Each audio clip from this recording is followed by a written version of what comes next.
تحقیق کی تھی۔ اللہ نے اختصار کے ساتھ جو ہے یہاں پر ذکر کر دیا۔ حالات کی تحقیق کرنے سے ثابت ہو رہا تھا کہ جس طرح پہلے قبطی ظلم کرتے ہیں اس طرح اب بھی وہ ظلم ہی کر رہا ہے، تو اس لیے مکہ مارا تھا۔ تو اب یہاں پر آگے جو بڑھے ہیں تو آگے بڑھتے بڑھتے یہ جملہ کہہ دیا کہ تو بڑا کھلا گمراہ ہے۔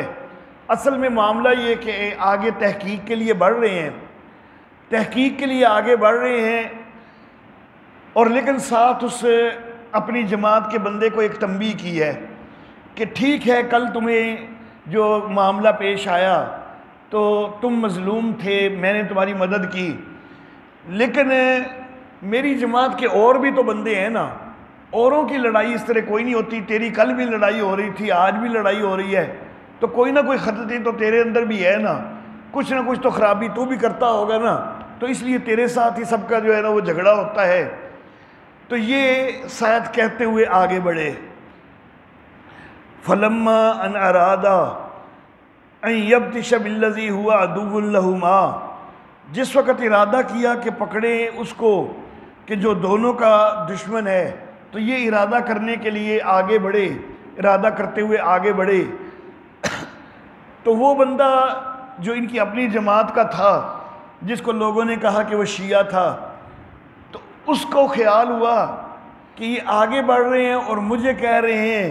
کہ اِنَّكَ لَغَوِيٌّ مُبِينٌ، کہ تو واضح جو ہے بہکا ہوا ہے، گمراہ ہے، تو شاید اب مجھے مارنے کے لیے آگے بڑھ رہے ہیں۔ حالانکہ وہ تو حالات کی تحقیق کر کے تو وہ دوسرے دشمن کو پکڑنا چاہ رہے تھے، لیکن اس نے سمجھا کہ اب میری شامت آ رہی ہے، تو یہ شیعہ تھا نا تو فوراً بول پڑا، وفا نہیں کی۔ قال یا موسیٰ، کہنے لگا اے موسیٰ، اتریدو، کیا آپ چاہتے ہیں کہ مجھے قتل کر دیں جس طرح کل آپ نے ایک بندہ مارا ہے؟ تو یہ بوکھلا کر اس نے فوراً جو ہے وہ کل کا راز فاش کر دیا۔ ان تریدو الا ان تکون جبارا فی الارض، بلکہ صرف راز ہی فاش نہیں کر دیا، شیعہ ہے نا تو الزام بھی لگانے لگ گیا نبی کے اوپر۔ اگر آپ نے اس جگہ سے اپنے اس کو شیعہ ہی بنانا ہے تو پھر ساری اس کی برداشت بھی تو کرے نا کہ پھر وہ کر کیا رہا ہے۔ تو نبی کے اوپر الزام بھی لگانے لگ گیا کہ تو یہ چاہتا ہے کہ تو زمین کے اندر سرکشی کرنے والا ہو جائے، وما تريد ان تكون من المصلحين، اور تو اصلاح کرنے والا بننا ہی نہیں چاہتا۔ تو یہ نبی کے اوپر جو ہے الزامات بھی رکھنے شروع کر دیے۔ میری یہ عادت نہیں ہے کہ کسی بھی جماعت کا، کسی بھی مسلک کا باقاعدہ نام لے کر ذکر کروں اور اس کے اوپر تنقید کروں، لیکن یہاں پر چونکہ خود انہوں نے یہ دعویٰ کیا کہ شیعہ مراد ہے یہاں سے، تو اس لیے جو ہے وہ تھوڑی سی تنبیہی جو ہے میں نے بات کر دی۔ تو اصل میرا مقصود جو ہے وہ یہ ہے کہ یہ سمجھایا جائے کہ یہ صرف ایک لغوی طور پر جو ہے مطابقت ہو رہی ہے ان کے نام کے ساتھ، یہ کوئی معاملہ نہیں ہے کہ نبیوں کی جماعت جو ہے وہ شیعہ ہوا کرتی ہے۔ ویسے شیعہ کا معنی جماعت ہے، گروہ ہے، تو اس مطابقت کی وجہ سے یہاں پر لفظ آ گیا ہے، تو اس سے یہ کوئی مراد نہیں کہ وہ نبیوں کی جماعت جو ہے وہ شیعہ ہے۔ وَجَاءَ رَجُلٌ مِّنْ أَقْصَى الْمَدِينَةِ يَسْعَىٰ،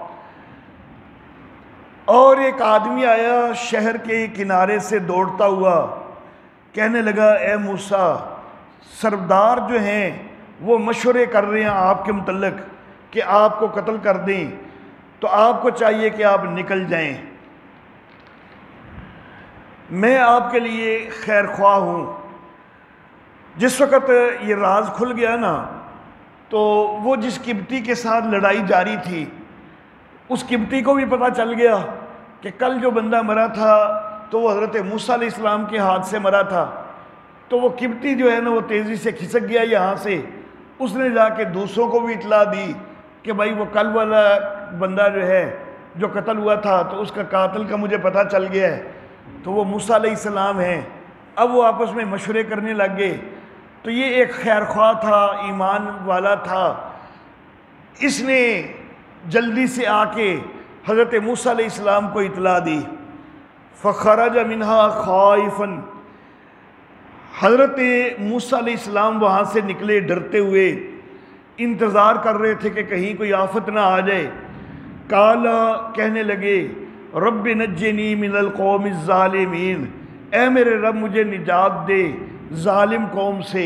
تو یہ اس وقت ابھی نبی تو نہیں بنائے گے، لیکن ولی تو ہیں اور مستقبل میں نبی بنائے جانے والے ہیں، لیکن خود اپنے اختیار کا تذکرہ نہیں کرتے کہ میں خود مختار ہوں، مجھے کوئی کچھ نہیں کہہ سکتا، میں تو خود نپٹ لوں گا، بلکہ بھاگنا بھی پڑا اور اللہ کی پناہ بھی چاہ رہے ہیں، اللہ سے دعا بھی مانگ رہے ہیں کہ ظالم قوم سے یا اللہ تو مجھے نجات دے دے۔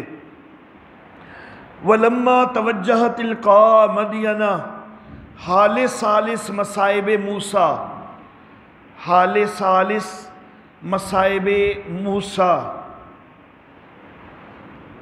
اور جس وقت متوجہ ہوئے مدین کی طرف، کہا کہ مجھے امید ہے کہ میرا رب میری رہنمائی کرے گا سیدھے راستے کی طرف، یعنی کچھ اندازہ تو خود بھی تھا کہ مدین اس سمت میں ہے، تو اس طرف جو ہے وہ رخ تو کر لیا، لیکن پوری طرح راستوں کی واقفیت کوئی نہیں تھی، تو اس لیے ساتھ اللہ رب العزت کے اوپر امید اور توکل رکھنے کا بھی اظہار کر رہے ہیں کہ میرا رب جو ہے مجھے راستہ بتائے گا۔ وَلَمَّا وَرَدَ مَاءَ مَدْيَنَ، جس وقت مدین کے پانی کے اوپر پہنچے تو وہاں پر دیکھا ایک جماعت کو لوگوں کی کہ وہ پانی پلا رہے ہیں، اور پایا ان کے پرے دو عورتوں کو کہ وہ جانوروں کو روکے کھڑی ہیں۔ قالا، موسیٰ علیہ السلام نے کہا کہ تم دونوں کی کیا صورتحال ہے، تم کیوں نہیں آگے ہوتی ہو، کیوں پانی نہیں پلاتی ہو؟ وہ دونوں کہنے لگی، ہم تو نہیں پلا سکتی یہاں تک کہ یہ چرواہے واپس ہو جائیں، اور ہمارا باپ وہ ایک بوڑھا بزرگ ہے۔ حضرت موسیٰ علیہ السلام انہوں نے ان کے لیے پانی پلا دیا، پھر پلٹ آئے، ایک سائے کی جگہ میں، ایک درخت کے سائے کے نیچے بیٹھ گئے۔ فقالا،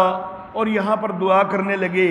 رب انی لما انزلت الی من خیر فقیر، اے اللہ، اے میرے رب، جو بھی تو اس وقت میری طرف خیر بھیجے میں تو بڑا اس خیر کا محتاج ہوں، کیونکہ علاقہ چھوڑ کے آیا ہوا ہوں، غیر علاقے میں ہوں، نہ یہاں میری رہائش کا کوئی انتظام ہے، نہ کوئی کھانے پینے کا انتظام ہے، یا اللہ تو انتظام کر دے۔ اچھا جی، موسیٰ علیہ الصلاۃ و تسلیمات جس وقت انہوں نے پانی پلایا ہے تو ظاہر بات ہے کہ جو لوگ اپنی قوم کی بچیوں کی حیا نہیں کر رہے، وہ موسیٰ علیہ السلام کی بھی کوئی حیا تو کرنے والے ہے کوئی نہیں، وہ ایک اجنبی کو کیسے پانی پلانے دیں گے جو اپنی قوم کی بچیوں تک کو پانی نہیں پلانے دیتے؟ تو موسیٰ علیہ السلام نے پانی جو پلایا ہے تو یہ لوگوں کا مقابلہ کر کے ان کو پیچھے دھکیل کے پھر پلایا ہے۔ اچھا جی، فَجَاءَتْهُ إِحْدَاهُمَا، تو جس وقت یہ دعا کر رہے ہیں تو ان دو لڑکیوں میں سے ایک آ گئی، شرم کے ساتھ، حیا کے ساتھ چلتے ہوئے کہنے لگی، بے شک میرے والد آپ کو بلاتے ہیں تاکہ آپ کو بدلہ دیں اس کا کہ جو آپ نے ہمارے لیے پانی پلایا، اس کی اجرت دینا چاہتے ہیں، اس کا بدلہ دینا چاہتے ہیں، اس لیے میرے والد آپ کو بلا رہے ہیں۔ حضرت موسیٰ علیہ السلام نے یہ کام صرف اللہ کی رضا کے لیے کیا تھا، کسی اجرت کے لیے تو کیا کوئی نہیں تھا، کسی بدلے کی امید پر تو کیا کوئی نہیں تھا، صرف اللہ کی رضا کے لیے کیا تھا۔ اب یہاں پر بچی آ کے کہہ رہی ہے کہ میرے والد آپ کو اجرت دینا چاہتے ہیں، بدلہ دینا چاہتے ہیں۔ موسیٰ علیہ السلام نے جب کام اللہ کی رضا کے لیے کیا ہے تو پھر بدلہ لینے کے لیے، اجرت لینے کے لیے کیوں اٹھ گئے ساتھ بچی کے؟ تو اصل معاملہ ہے کہ ابھی ایک دعا کر رہے تھے نا کہ یا اللہ جو بھی کوئی تو خیر بھیجے میں اس کا بڑا محتاج ہوں، تو یہاں پر سمجھا کہ یہ بھی اللہ کی طرف سے خیر کا ایک انداز بن گیا کہ ان لوگوں کے دلوں میں جو ہے وہ چلو اجرت کا ہی خیال آ گیا ہے، تو خیر کا یہ ایک انداز بن گیا ہے، تو اب اگر میں اس خیر کو جو ہے وہ اپنے سے دور کروں، ہٹاؤں، میں اس خیر کو جو ہے وہ قبول نہ کروں تو کہیں اللہ ناراض نہ ہو جائیں کہ ابھی تو تم دعائیں کر رہے تھے کہ جو بھی کوئی خیر میری طرف نازل ہو میں اس کا بڑا محتاج ہوں، تو یہ خیر نظر آئی تو فوراً اس کی طرف مائل ہو گئے۔ فلما جاءہ، جس وقت وہاں والد کے پاس پہنچے اور ان کو سارا قصہ بیان کیا کہ یوں میں جو ہے وہ فرعونیوں کے ملک سے آیا ہوں اور وہاں مجھ سے ایک بندہ قتل ہو گیا، یہ ساری تفصیل بتائی۔ کالا، اس بزرگ نے کہا، لا تخف، ڈرنے کی ضرورت کوئی نہیں، ظالم قوم سے تو نجات پا چکا ہے کہ یہ علاقہ جو ہے یہ ان کی حکومت میں کوئی نہیں ہے کہ یہاں سے تجھے پکڑ سکیں۔ قالت احداہما، وہ جو دو لڑکیاں تھیں ان میں سے ایک کہنے لگی، اے ابا جان اس کو ملازم رکھ لیجئے، بے شک بہترین وہ کہ جس کو آپ ملازم رکھیں وہ ہے کہ جو طاقت والا ہو، امانت دار ہو۔ ہم نے اس کو دیکھا ہے کہ یہ دشمنوں کا مقابلہ کر کے اس نے پانی پلایا ہے تو یہ طاقت والا ہے، یہ راستے میں میرے ساتھ آیا ہے اور اس نے بری نظر سے میری طرف نگاہ بھی نہیں کی تو امانت دار بھی ہے۔ تو بہترین بندہ کہ جس کو آپ ملازم رکھیں تو وہ طاقت والا ہونا چاہیے، امانت دار ہونا چاہیے، اور یہ دونوں خصوصیات ان کے اندر ہمیں نظر آئی ہیں تو ان کو ملازم رکھ لیجئے۔ قالا، اس بزرگ نے کہا، انی اریدو، میں تو یہ چاہتا ہوں کہ میں تجھ سے نکاح کر دوں اپنی ان دو بیٹیوں میں سے کسی ایک کا، لیکن اس شرط پر کہ تو میری خدمت کرے گا، ملازمت کرے گا 8 سال، پھر اگر تو 10 پورے کر دے تو یہ تیری مرضی ہے، تیری مہربانی ہے، اور میں تو ارادہ نہیں رکھتا کہ میں تیرے اوپر کوئی مشقت ڈالوں، تو مجھے انشاءاللہ پائے گا نیک لوگوں میں سے کہ میں بوڑھا ہوں، میری ایک ضرورت ہے کہ میری بچیوں کے ساتھ شادیاں بھی ہونی ہیں، ایک کا نکاح تو میں آپ کے ساتھ کر دیتا ہوں لیکن دوسری بچی کا بھی رشتے کا مسئلہ ہے تو میں خود کوئی آگے بڑھ کے کام کر نہیں سکتا، میں اس مجبوری کی وجہ سے کہہ رہا ہوں 8 سال میری خدمت کریں، یہاں پر ملازمت کریں، نکاح تو ابھی کر دیتے ہیں لیکن 8 سال آپ کو یہاں پر رہنا ہوگا، آپ کو بھی ٹھکانے کی ضرورت ہے، آپ وہاں سے علاقہ چھوڑ کے آئے ہوئے ہیں، آپ کا بھی کام بن جائے گا، مجھے بھی کوئی بندہ چاہیے کہ جس کو میں اپنے گھر کی ذمہ داریاں سپرد کر سکوں، تو آپ جو ہے وہ میرے داماد کی حیثیت سے یہاں پر رہیں، 8 سال تو کم از کم رہیں، اگر 10 سورے پورے کر دیں تو آپ کی نیکی ہوگی، میں آپ کو زیادہ مجبور نہیں کروں گا۔ قال، موسیٰ علیہ السلام نے کہا، ذالک بینی و بینک، یہ میرے اور آپ کے درمیان طے ہو گیا، ان میں سے جو بھی مدت میں پوری کروں تو میرے اوپر کوئی زیادتی نہیں ہوگی، اور جو کچھ بھی ہم بات کر رہے ہیں اللہ اس کے اوپر کارساز ہے، اللہ اس کے اوپر وکیل ہے، یعنی اللہ ہمارا گواہ ہے، اس کے سامنے ہم یہ معاہدہ کر رہے ہیں۔ میں نے یہ ذکر کیا تھا کہ عموماً لوگ سمجھتے ہیں کہ یہ جو بزرگ ہیں یہ حضرت شعیب علیہ السلام ہیں، لیکن یہ چیز قرآن حکیم سے غلط معلوم ہوتی ہے، قرآن حکیم کے اندر جو اشارات ہیں ان سے یہ چیز غلط معلوم ہوتی ہے۔ شعیب علیہ الصلاۃ و تسلیمات ان کا قرآن حکیم میں کئی مقامات پر تذکرہ آیا ہے، 11 مقامات پر باقاعدہ نام آیا ہے، 11 دفعہ باقاعدہ نام آیا ہے۔ اگر یہ واقعہ بھی حضرت شعیب علیہ السلام سے متعلق ہوتا تو یہاں پر بھی تو نام آ سکتا تھا، لیکن یہاں پر بس بوڑھا بزرگ آیا ہے، نام کوئی نہیں آیا، پہلی بات۔ دوسری بات یہ، کسی صحیح حدیث کے اندر بھی یہ بات ثابت کوئی نہیں کہ شعیب علیہ السلام موسیٰ علیہ السلام کے سسر تھے، کچھ ضعیف روایتوں میں بات ذکر ہوئی ہے لیکن ان کا اعتبار کوئی نہیں کیونکہ وہ تو روایتیں ضعیف ہیں۔ تیسری بات یہ کہ شعیب علیہ الصلاۃ و تسلیمات ان نبیوں میں سے ہیں کہ جن کے کئی ماننے والے بھی تھے، ان کے صحابی بھی موجود تھے۔ اگر یہ بزرگ شعیب علیہ السلام ہوتے تو پھر ان کو اور ان کی بچیوں کو یہ تکلیف نہ سہنا پڑتی، جو ان کے ماننے والے ہیں، چاہنے والے ہیں، موت کے دین ہیں، امتی ہیں، صحابی ہیں، وہ خود اپنے آپ کو خدمت کے لیے پیش کر دیتے کہ آپ کی بیٹیوں کو کیوں باہر جانا پڑے، ہم نے اپنی بکریاں وغیرہ بھی تو چرانے کے لیے لے کے جانی ہوتی ہیں، آپ کی بکریوں کو بھی لے جائیں گے، ہم نے اپنی بکریوں کو بھی پانی پلانا ہوتا ہے، آپ کی بکریوں کو بھی پلا دیں گے۔ تو اگر یہ بزرگ ہوتے نا شعیب علیہ السلام، تو کوئی نہ کوئی تو صحابی وہ ان کی خدمت کے لیے اپنے آپ کو پیش کر دیتا۔ چوتھی بات یہ کہ بچی کہہ رہی ہے کہ اس کو ملازم رکھ لیجئے۔ اب ظاہر بات ہے کہ جوان بچی ہے کہ جس کے ساتھ آگے پھر نکاح بھی ہو رہا ہے، ظاہر ہے کہ نکاح چھوٹی بچی سے تو نہیں ہو رہا، اور ظاہر ہے اتنی جوان ہیں کہ بکریوں کو باہر لے جانا، پانی پلانا وغیرہ یہ ساری ذمہ داریاں وہ نبھا رہی ہیں، تو بالکل چھوٹی بچیاں تو نہیں ہیں تو جوان بچیاں۔ اب جوان بچیاں گھر کی معاشی حالت کو تو جانتی ہوتی ہیں کہ ہمارے پاس اتنے اسباب ہیں یا نہیں کہ ہم ملازم رکھ سکتے ہیں یا نہیں، تو بچی نے فوراً کہا کہ یہ قوی امین ہے، ان کو ملازم رکھ لیجئے۔ معلوم ہوتا ہے کہ بچی یہ سمجھتی ہے کہ معاشی حالات ہمارے اتنے بہرحال بہتر ہیں کہ ملازم ہم افورڈ کر سکتے ہیں، ملازم رکھ سکتے ہیں۔ پھر سوال پیدا ہوتا ہے کہ ملازم پھر آج تک کیوں نہیں رکھا؟ اگر ملازم رکھ سکتے ہیں تو اس کی یہی وجہ ہو سکتی ہے کہ علاقے کے اندر یہ ایک گھرانہ تو ہے نیک، اور معاملہ بھی ہے یہاں پر بچیوں کا کہ گھر کے اندر بچیاں بھی ہیں،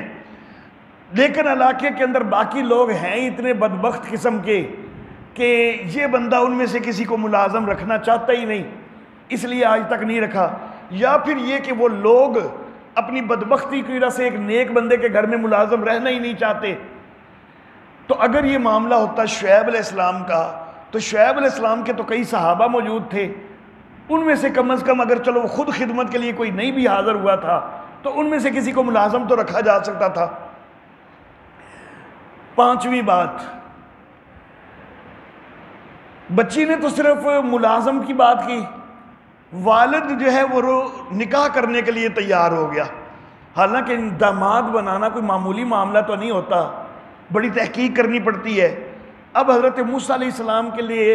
صرف تھوڑی دیر بچیوں نے ان کو دیکھا ہے، اور بچیوں نے ان کے حالات کے متعلق دو چیزوں کی گواہی دی ہے کہ قوی ہیں، امین ہیں۔ اتنی سی شہادت ملنے پر باپ جو ہے وہ رشتہ کرنے کے لیے تیار ہو گیا ہے۔ معلوم ہوتا ہے کہ یہ رشتے کے معاملے میں بڑا پریشان بیٹھا ہوا تھا، تبھی یہ کہ بندہ کچھ نیک محسوس ہوا تو فوراً رشتے کے لیے بھی تیار ہو گیا۔ اگر یہ شعیب علیہ السلام ہوتے تو ان کے تو صحابہ میں سے کئی ایسے ہونے تھے کہ جن سے رشتہ کیا جا سکتا تھا، تو یہ بچیوں کا رشتہ آج تک کیوں نہیں کیا؟ معلوم ہوتا ہے کہ کوئی بندے کا پتر علاقے میں تھا ہی کوئی نہیں کہ جس سے رشتہ کیا جائے۔ چھٹی بات کہ موسیٰ علیہ السلام کا اور شعیب علیہ السلام کا زمانہ بھی ایک ثابت کوئی نہیں ہوتا، نہ تاریخی لحاظ سے ثابت ہوتا ہے، نہ قرآن حکیم کے اشارات سے ثابت ہوتا ہے، بلکہ قرآن حکیم میں ایک اشارہ یہ ملتا ہے کہ شعیب علیہ السلام کا زمانہ پہلے ہے اور موسیٰ علیہ السلام کا زمانہ بعد میں، ایک زمانہ کوئی نہیں۔ قرآن حکیم میں ایک مقام پر مختلف انبیاء کا تذکرہ ہوا ہے اور ان کے اندر شعیب علیہ السلام کا بھی تذکرہ ہوا ہے۔ ان کا تذکرہ کر کے اللہ فرماتے ہیں کہ وَمِن بَعْدِهِمْ مُوسَىٰ، ان کے بعد موسیٰ علیہ السلام بھی آئے۔ اب اس سے تو پتہ چل رہا ہے کہ شعیب علیہ السلام کے زمانے کے بعد آئے ہیں موسیٰ علیہ السلام، تو ان کا تو زمانہ بھی ایک ثابت کوئی نہیں ہوتا۔ 6 چیزیں ہو گئی۔ 7ویں اور سب سے بڑی بات یہ کہ یہ جو واقعہ ہے یہ اس بزرگ کے بڑھاپے کا ہے، اور جو شعیب علیہ السلام تھے وہ جب بڑھاپے میں پہنچے ہیں تو اس وقت تک جو کافر قوم تھی وہ تو ساری عذاب سے ہلاک ہو چکی تھی، اب تو علاقے میں صرف صحابہ ہونے چاہیے تھے۔ تو یہ کیسے ہو سکتا ہے کہ علاقے میں ہوں سارے نبی کے صحابی اور وہ نبی کی بیٹیوں کو اتنا تنگ کر رہے ہوں، ان کو پانی تک بھی آگے بڑھ کے پلانے نہ دیتے ہوں، خود خدمت کرنا تو دور کی بات بلکہ ان کے لیے رکاوٹ بن رہے ہوں؟ یہ کیسے ہو سکتا ہے کہ ہوں سارے صحابہ؟ اگر یہ اس طرح کے لوگ ہی ہونے تھے صحابی تو یہ تو خود عذاب کے لائق کہ جو نبی کی بیٹیوں کو تنگ کریں۔ تو یہ واقعہ جو ہے یہ بزرگ کے بڑھاپے کا ہے، اور بڑھاپے کے اندر کافر تو تھا ہی کوئی نہیں، سارے صحابہ۔ تو معلوم ہوا کہ یہ شعیب علیہ السلام والا معاملہ بالکل نہیں ہے، صرف یہ ہے کہ مدین کا چونکہ لفظ تھا نا تو اس لیے کسی بزرگ نے غلطی سے شعیب علیہ السلام کا نام لکھ دیا اپنی تفسیر میں، تو اسی کو جو ہے وہ درست سمجھ کے وہ آگے نقل کیا جاتا رہا۔ اللہ اللہ۔ فلما قضا موسیٰ الاجل، حال رابع مصائب موسیٰ، حال رابع مصائب موسیٰ، جس وقت موسیٰ علیہ السلام نے مدت پوری کر لی، اب مدت 8 سال یا 10 سال کہی گئی تھی۔ حضرت عبداللہ ابن عباس رضی اللہ تعالی عنہما کہتے ہیں کہ نبی جس وقت کوئی وعدہ کرتا ہے، کوئی مدت مقرر کرتا ہے، تو وہ جو زیادہ اچھی بات ہے اس کی طرف جاتا ہے، اگرچہ یہ ابھی نبی بنائے نہیں گئے لیکن نبی بنائے جانے والے ہیں۔ تو انہوں نے وہ مدت پوری کی ہے جو زیادہ بہتر تھی اس گھرانے کے حق میں، تو زیادہ بہتر یہ تھی کہ 10 سال یہاں رہیں، تو اس لیے یہ 10 سال یہاں پر رہے۔ تو جب 10 سال کی مدت پوری کر لی، اپنے گھر والوں کے ساتھ چلے، ایک بیٹا بھی پیدا ہو چکا ہوا تھا، وہ ساتھ تھا، بیوی ساتھ تھی، اور بیوی حاملہ بھی تھی۔ اچھا جی، گھر والوں کے ساتھ چلے، محسوس کی طور کی جانب سے آگ، اپنے گھر والوں سے کہا کہ ٹھہرو، میں نے آگ محسوس کی ہے، شاید میں تمہارے لیے وہاں سے کوئی خبر لا سکوں، یعنی راستہ وغیرہ ہم بھولے ہوئے ہیں اس کا پتہ چلا سکوں، یا انگارہ لا سکوں آگ کا تاکہ تم اس کو سینک سکو۔ جس وقت وہ اس آگ کے پاس پہنچے، طور پر پہنچے، تو آواز یہ آئی، وادی کے دائیں کنارے سے، برکت والی جگہ میں سے، ایک درخت میں سے آواز آئی کہ اے موسیٰ، بے شک میں اللہ ہوں، جہانوں کا رب ہوں۔ کیونکہ اللہ رب العزت کی تجلیات ان کا یہاں پر ارتکاز تھا۔ یا موسیٰ انی انا اللہ، اس کے نیچے لکھ لیں چوتھی بات کا اعادہ، چوتھی بات کا اعادہ و ایفا۔ چوتھی بات یہ تھی کہ رسول بنایا جانا ہے۔ حضرت موسیٰ کی والدہ کے دل میں القاء کیا گیا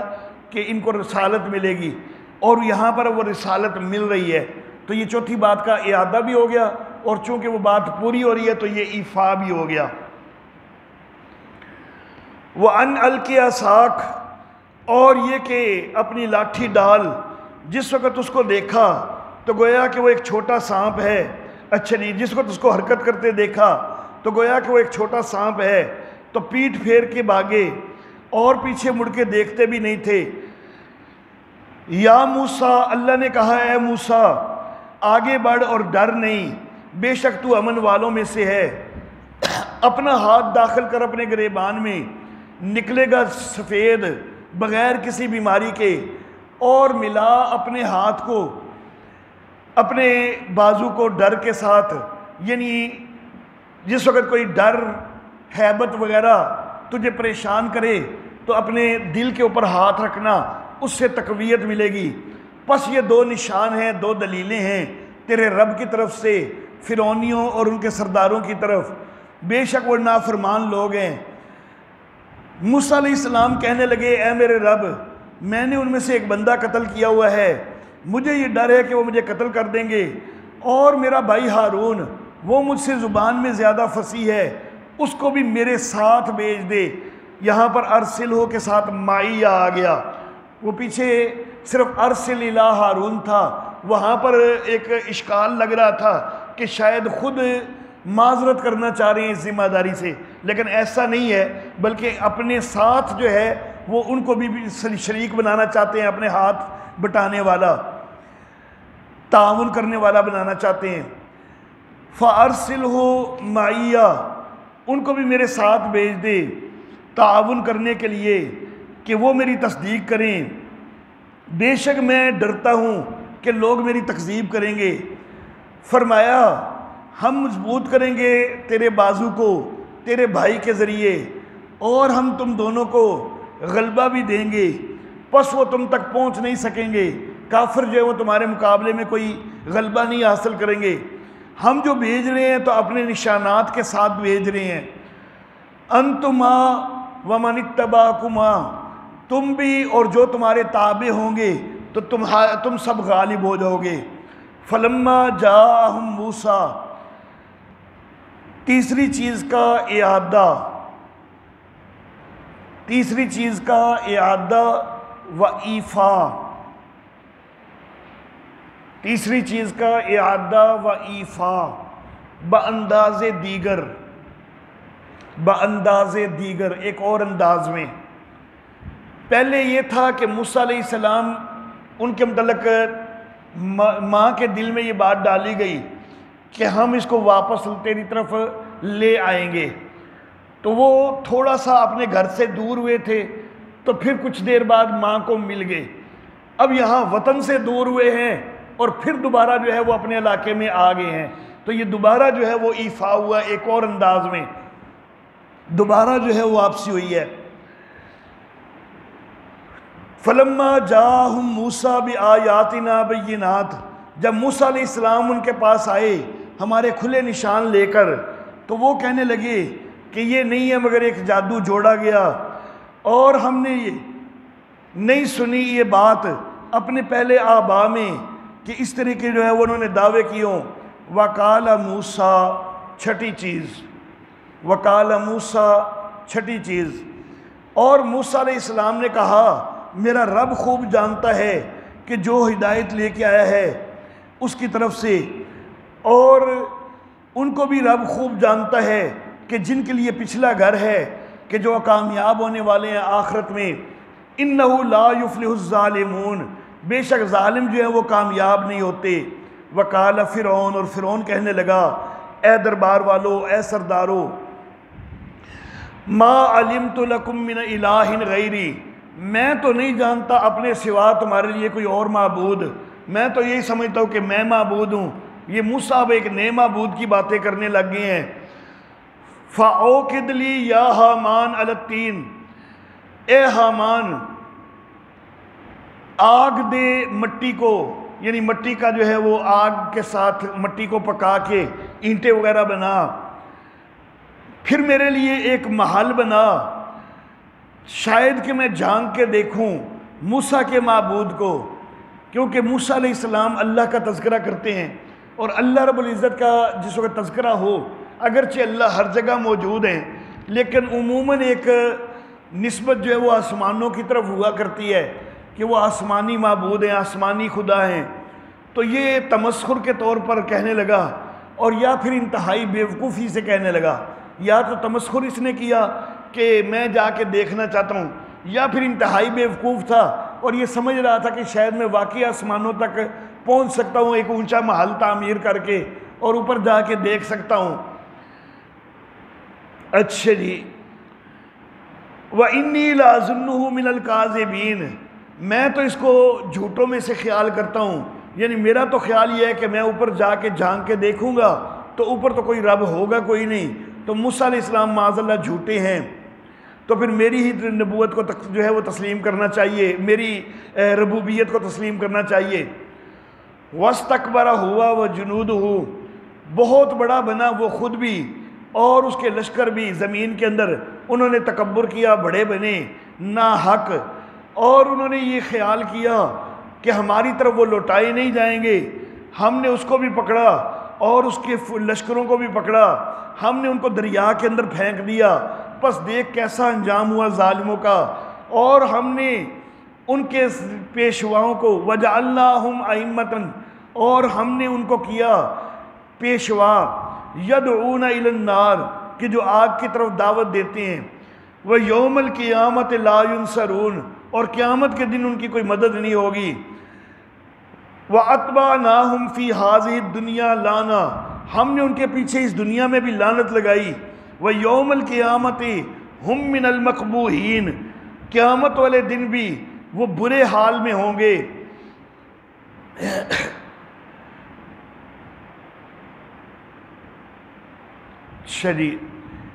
مقبوحین،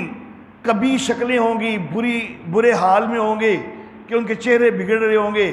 وَلَقَدْ آتَيْنَا مُوسَى الْكِتَابَ، اور بتا ہم نے موسیٰ علیہ السلام کو کتاب دی، بعد اس کے کہ ہم نے ہلاک کی کئی جماعتیں، اچھا جی، پہلی جماعتیں بصائر للناس، لوگوں کو سمجھانے کے لیے اور ہدایت کے طور پر اور رحمت کے طور پر، تاکہ لوگ سوچیں۔ یہاں پر یہ بات آ گئی کہ ہم نے پہلی جماعتوں کی ہلاکت کے بعد موسیٰ علیہ السلام کو کتاب دی۔ اس سے بعض مفسرین نے کہا کہ اس سے اشارہ ملتا ہے کہ جو اجتماعی عذاب آ جاتا تھا جس سے پوری قوم ہلاک ہو جاتی تھی، تو وہ معاملہ موسیٰ علیہ السلام کی کتاب کے آنے سے پہلے پہلے تک رہا ہے، کیونکہ اللہ نے کہا کہ ہم نے ان سے پہلے جو ہے وہ جماعتیں ہلاک کی۔ تو جب موسیٰ علیہ السلام کو کتاب دے دی گئی تو اس کے بعد اللہ رب العزت نے وہ چیز جو ہے کہ پوری جماعت اکٹھی ہلاک ہو جائے، پوری قوم اکٹھی ہلاک ہو جائے، وہ والا معاملہ ختم کر دیا۔ البتہ کتاب کے ذریعے چونکہ جہاد کا حکم نازل ہو گیا، تو اب جو دشمنان دین ہوں ان کے ساتھ جہاد کیا جانے لگ گیا۔ پہلے جو ہے وہ ان کو تباہ کر دیا جاتا تھا، اب ان کے ساتھ جہاد ہونے لگ گیا۔ قوم نوح، قوم صالح، قوم ہود، شعیب علیہ السلام کی قوم، لوط علیہ السلام کی قوم وغیرہ، یہ ساری حضرت موسیٰ علیہ السلام سے پہلے ہیں جو ہلاک ہوئی ہیں۔ اور خود موسیٰ علیہ السلام کے مقابلہ میں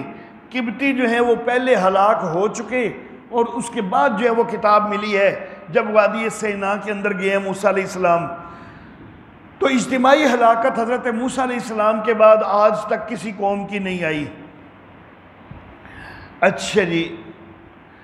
وَمَا كُنْتَ بِجَانِبِ الْغَرْبِيِّ، بیان صداقت رسول، بیان صداقت رسول، اور آپ مغربی کنارے پر موجود نہیں تھے۔ لوگ کہتے ہیں نبی ہر جگہ موجود، ہر وقت موجود اور ہمیشہ موجود۔ یہاں پر اللہ تو کہہ رہے ہیں کہ آپ وہاں پر موجود کوئی نہیں تھے، کہ جس وقت ہم نے حکم دیا موسیٰ علیہ السلام کو، اور نہ ہی آپ وہاں پر حاضر تھے۔ وَلَٰكِنَّا أَنشَأْنَا، اور لیکن ہم نے کئی جماعتیں اٹھائیں، پس لمبی ہو گئی ان کے اوپر عمر۔ وَمَا كُنْتَ سَاوِيًا فِي أَهْلِ مَدْيَنَ، اور آپ مدین والوں میں بھی موجود کوئی نہیں تھے۔ تو ہر جگہ پر حاضر ناظر نہیں ہو سکتے نبی۔ مدین والوں میں بھی آپ موجود کوئی نہیں تھے کہ جہاں پر موسیٰ علیہ السلام ہجرت کر کے گئے تھے کہ آپ ان کو ہماری آیتیں پڑھ کر سناتے ہوں۔ اور لیکن ہم ہیں بھیجنے والے، یعنی اے نبی یہ سارے واقعات جو ہیں یہ کوئی آپ نے خود تو دیکھے نہیں ہوئے، تو پھر آپ لوگوں کے سامنے بیان کر رہے ہیں تو وہ ہمارے بتانے سے بیان کر رہے ہیں۔ تو اس سے آپ کی جو ہے وہ لوگوں کو صداقت پتہ چلنی چاہیے کہ یہ اللہ کے نبی ہیں۔ وَمَا كُنْتَ بِجَانِبِ الطُّورِ، اور آپ طور کے کنارے پر بھی موجود کوئی نہیں تھے جب ہم نے آواز دی تھی